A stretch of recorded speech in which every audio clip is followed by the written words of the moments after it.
Welcome to Barangay Talos. Barangay Talos is located at the northern part of the municipality of Malungon. It is more or less 8.65 kilometers away from Barangay Poblacion, the municipal seat of the town. It is along National Highway and can be reached anytime through a public utility bus or van from General Santos and Davao City. It has an approximate land area of 643 hectares, more or less, with 6 sitios. The barangay seat has an elevation of 225 meters above sea level. The barangay has one health center that offers services such as health consultation on minor illnesses, prenatal and postpartum checkups, children's immunization, and other health and sanitation services. It has 2 daycare center, 1 public elementary school, and 1 public high school.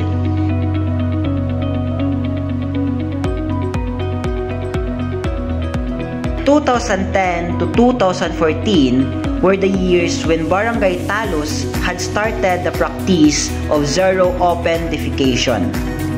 It was finally in year 2014 that the barangay was evaluated and eventually verified as zero open defecation by the Department of Health, Region 12.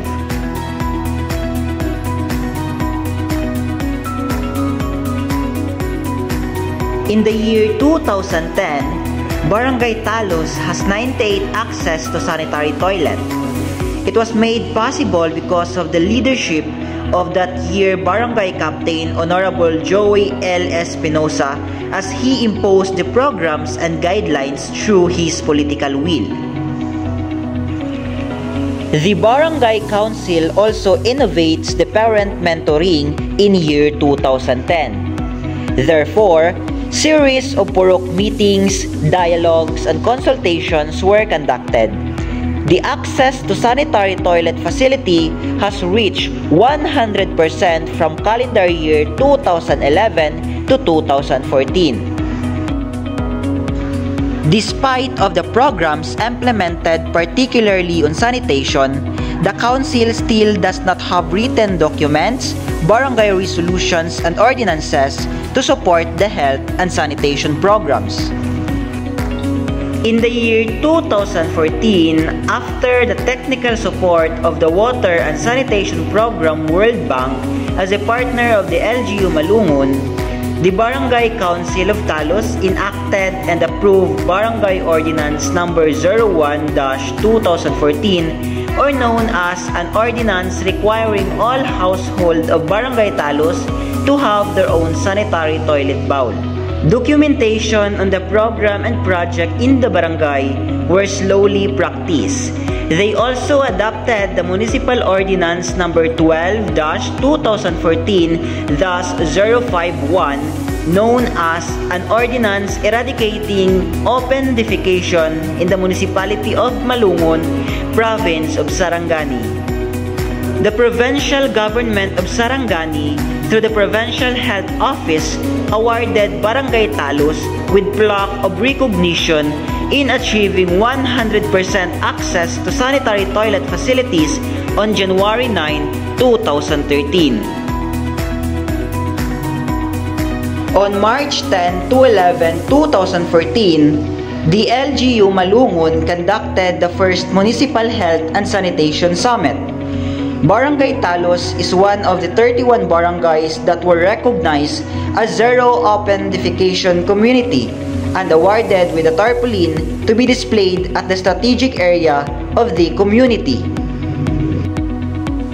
As the barangay moves forward with the programs, there are plans to enhance other sanitation strategies, particularly on scaling up the toilet facility by endorsing the seat-type toilet bowl to the household, sustaining the zero open defecation in the barangay, and continue saving and nurturing lives through proper health and sanitation practices.